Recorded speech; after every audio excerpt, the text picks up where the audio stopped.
And we do have Gordon McKernan joining us here. How are you, sir?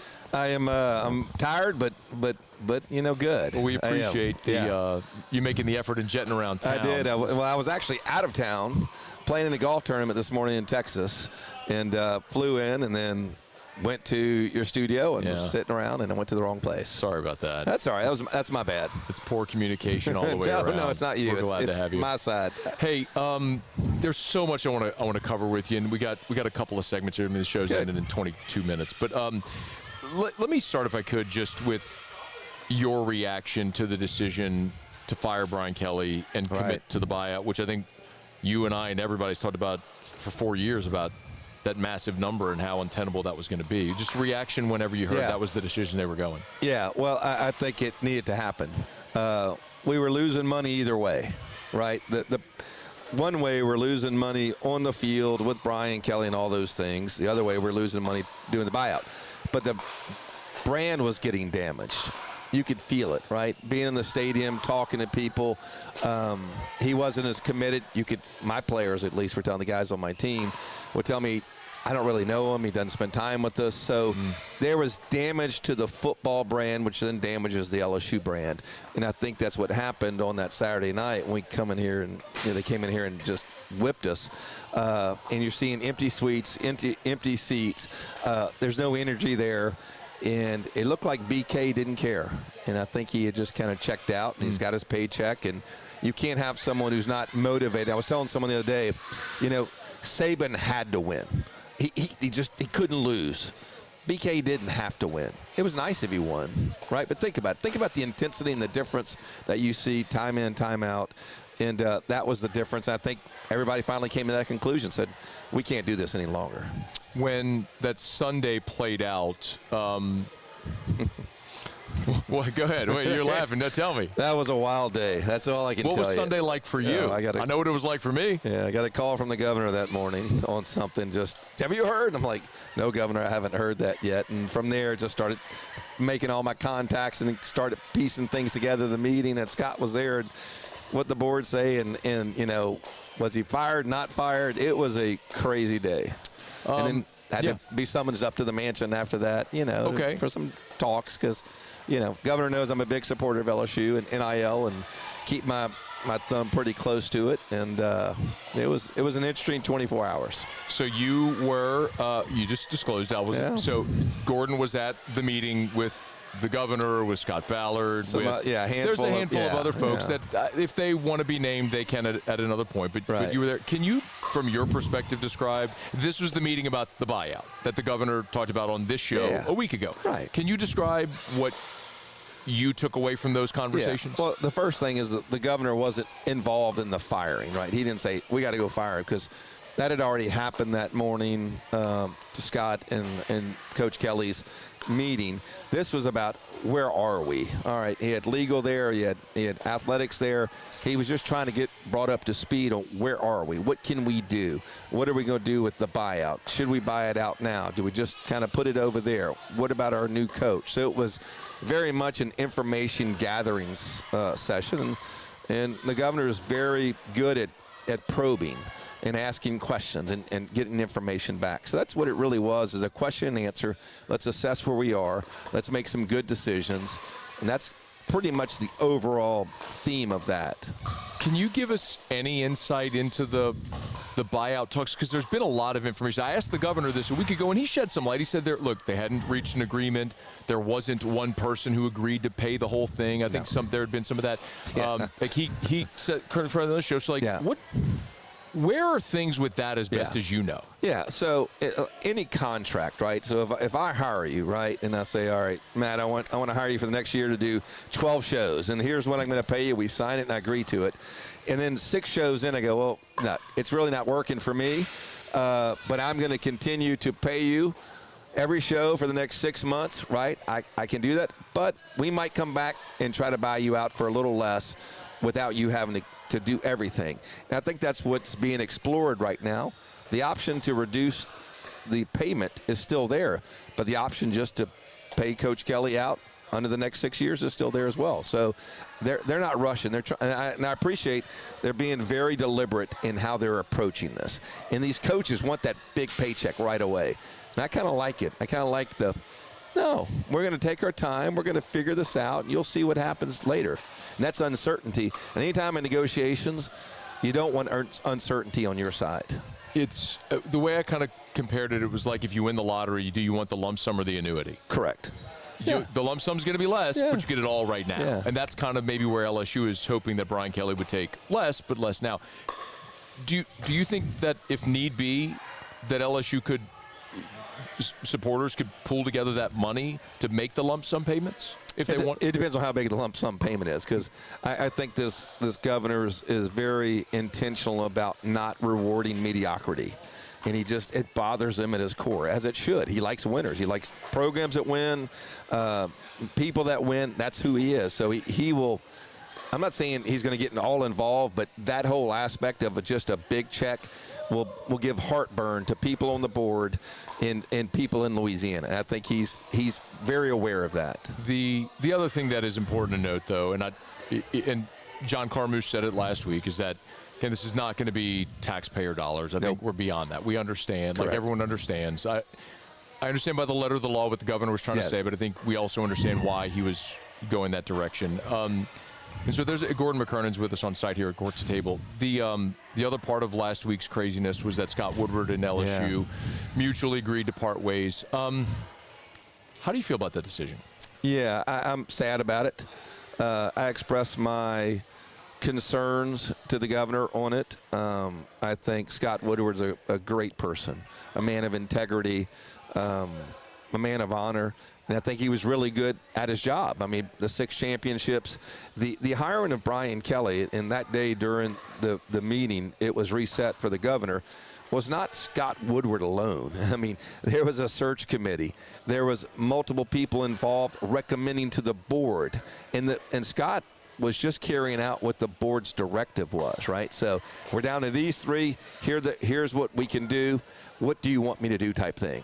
Scott, go pursue this person. So he goes and pursues and works the best deal he can, which he brings back to the board, which is a unanimous vote to hire Brian Kelly. At that time, he's the winningest coach in Notre Dame history. And everybody at that time thought it was a coup. How could we get Brian Kelly from Notre Dame, right? It just didn't work, right? It wasn't Scott's fault. In my opinion, just Brian Kelly wasn't the right guy for this place, whether it's lack of culture, lack of fit, lack of passion, whatever it was. He just wasn't. But to put this all at his feet, I think was wrong, and I've told the governor that. I respect the governor in how he sees it. They had a little headbutt, he and Scott. He would acknowledge that. They didn't see eye to eye on several things, and I understand why he felt he had to do what he had to do. But Scott's been a 50-year friend. I love him. I care for him.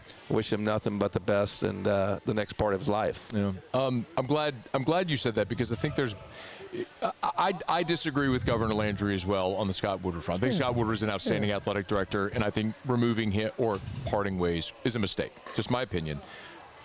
That doesn't have to be anything more than just 2 people disagreeing functionally on a direction for something. So Verge Ausberry, just minutes ago, LSU released a letter from Verge, who's the new athletics director. First of all, you know Dr. Wade Roos. You were just telling me. I've never met him, spoken to him yet. Tell us what you can about Dr. Roos. Yeah, well, I was fortunate enough to serve on a transition committee when Governor Landry came in, and I don't know why I was put on education, you know. that's where they put me, you know. And I quickly realized I was not the smartest in the room. And Scott Ballard was across the table from me, and Wade was at the other end, and those 2 were the smartest in the room. And I found him to be very open. I found him to be warm. I found him to be just a good guy. I mean, just a guy you'd say, yeah, I like him. And he's very, very smart. So I think LSU got a great hire. I think the governor was smart and hired him. Someone from here, from McNeese over there. I think it's a good thing. I think he's going to do a good job. Now, obviously, nothing's perfect this side of heaven, right? Yeah. And a little mishandoff of the baton between the board, Verge, him, however it happened, and you hate to see those things, but that's going to wash away a couple days. No one will be thinking about that. They'll be thinking about Alabama. Yeah. Did we beat them? Did we not beat them? And who's our coach? Yeah. I think personally, I told you this in a break, I'll say it to our audience. If I was him, I just wouldn't have said nothing. Yeah. I just muzzled everything. Let the Alabama game happen and you go on with life. But I think they handled it today about as well as they could have. And the thing that I respect about what Dr. Roos did today is he just owned it. Yeah. Like, instead of getting into a game of semantics to try to cover work, and he's like, look, I screwed up. I should have said that better. I didn't. Verge is our guy. Let's move forward. Yeah, and you respect that, don't you? I do, yes. That shows a tremendous amount of humility, which is a sign of a great leader. That's what we teach our children, right? Yes. Anybody. When you make a mistake, just own it. Yeah. It sucks that it happened the first full day of the job, but it's life. That's right. Okay, so the decision to promote Verge. Yeah. What do you think? I think it's great. Known Verge for a long time. He bleeds this school, right? Purple and gold. He's all in. He's really well respected, and your viewership may not understand how well respected he is nationally in football circles. I've had a couple of national reporters who call me from time to time, reach out, and they're like, this was a good hire. Let me tell you, the coaches and the agents of the coaches liked it, and they see there's more stability immediately. They trust Verge, and if he's recruiting them, they can believe him. So I think quickly to hire him was a great decision. I think he's going to do good things for the university. He's all in. Everybody loves him. I think it'd be great. I agree on all those sentiments. It's almost sometimes I think the tendency is let's go have a big national search. Sometimes the right answer is there. Right. Like sometimes the obvious choice is the obvious choice for a reason. Yes. Okay, so now Verge will hire a football coach. Are you going to have any I know he's named his committee. Are you going to have any say-so involvement? No, I'm not involved. I like to be aware, but I'm not involved, and I don't call up and bother them and go, who are you down to, and those things. I generally know the generalities, that the search has shrunk down to a few people now. They're honing in on their targets. From what I understand. All right, so who are those few people? You won't believe me when I say this. I don't even ask that because I don't want to know that. I don't. I just want to. How's it going? Is there anything I can do? Do you need any help from me? And they don't. But I just want to be available for them and tell them, hey, keep doing it. Do a great job. Try to encourage them. Yeah, but it's narrowing. That's quickly. That's the role is be supportive. In what way you can lend support. So the big question, and you know this, but your audience is, what do you do if you're pursuing a playoff-bound coach? So I asked Verge that on Tuesday on my show. And I said, would you wait, right? Because the complicating factor is December 3rd. 3rd through 5th is the early signing period. Right. And January the 3rd is the portal. And you have one portal window. That's right. So you hire a coach that makes the playoff and misses both those. He's inheriting a team that and then, by the way, how do you go sign a team? Yes. I mean, that's where if Frank Wilson doesn't get the job, he is paramount to your success next year. No doubt. Like he has to be back. That's right. Because he is the guy that will build your roster for you. Yeah. He and Austin Thomas, but they both have to be back. And I think everybody knows those two guys from this present staff have to be. I think from the board to everybody's in agreement with that. In the new coach, I'm sure we'll see that. But what do you do? And I don't even know contractually how you do that, because let's say, Coach A, who's going to go into the playoffs, how can he even accept the offer and sign the contract, because he's got duties on the present contract to notify them. So he can't sign the contract to come work for LSU. Then he goes on a big run, he gets deep into it, and then changes his mind, says, well, I'm not going to come to you anymore. Wink, wink, handshake. But you wouldn't have a guarantee. You're right. No, you can't. Well, think about Kalen DeBoer. Yeah. Kalen DeBoer coached Washington to the national championship game and then left for Alabama. Yeah. Brian Kelly, when he took the LSU job, his team was, in theory, still in the mix for the playoff. But I think we knew that they were going to be just – that was a 14 play if they were going to be just on the outside looking in. We got a minute. Do you have a preference on a coach, either a name or criteria, qualifications? I'm like one of those schoolgirls looking at Taylor Swift with her new songs and stuff. Or my wife. Yeah, or nobody can quit singing the song. It's everywhere now. I kind of get caught up in the Lane Kiffin thing and just go, wow.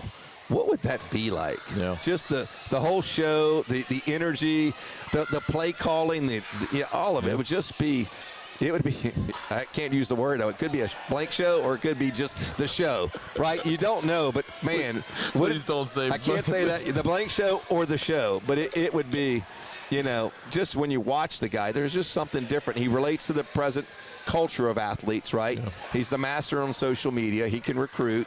He can obviously call. People want to go play for him right now. He's dynamic, all those things. And watching a little show, and apparently he's kind of cleaned up his life. Yeah. You know, he quit drinking. He's more spiritual, some of those things that I respect. So that's kind of where I fall. But, you know, it's not my money. It might be something. It might be. I mean,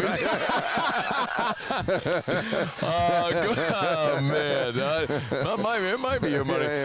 Gordon McKernan, thank you, man. Thank you very much for your time. Always loved having as always. time with you. It's our pleasure. And thanks for having us here as well at Court to Table. Hey, thanks so much for watching. Please leave your comments. I love to interact. And be sure to hit the red subscribe button below.